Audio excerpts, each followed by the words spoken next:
ربنا واجعلنا مسلمين لك ومن ذريتنا أمة مسلمة لك وأرنا مناسكنا وتب علينا إنك أنت التواب الرحيم ربنا وابعث فيهم رسولا منهم يتلو عليهم آياتك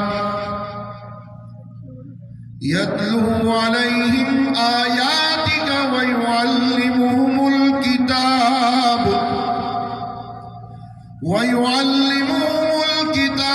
والحكمة ويزكيهم إنك أنت العزيز الحكيم ومن يرغب عن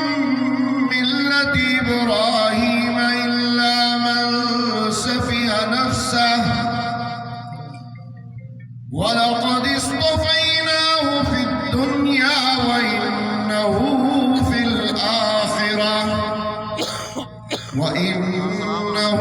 الآخرة لمن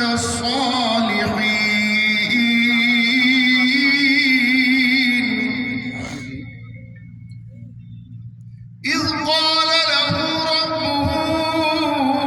أسلم قال أسلمت لرب العالمين ووصى بها إبراهيم بنيه ويعقوب يا بني إن الله اصطفى لكم الدين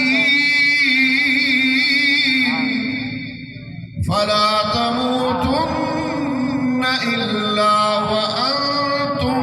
مسلمون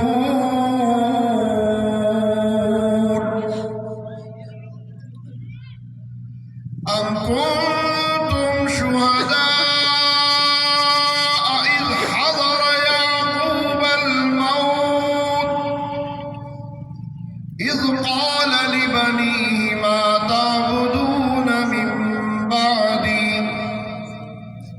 قالوا نعبد إلهك وإله آبائك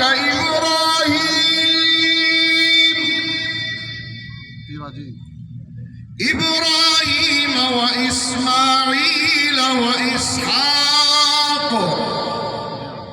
إلها واحدا ونحن له مسلمون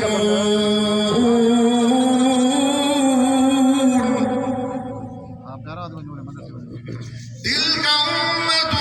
قد خلت لها ما كسبت ولكم ما كسبتم ولا تسألون عما كانوا يعملون صدق الله العظيم بني الإسلام على خمس شهادة أن لا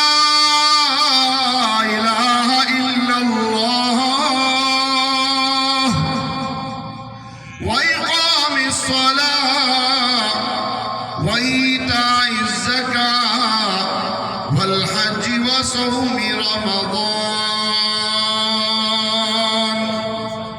أو كما قال عليه الصلاة والسلام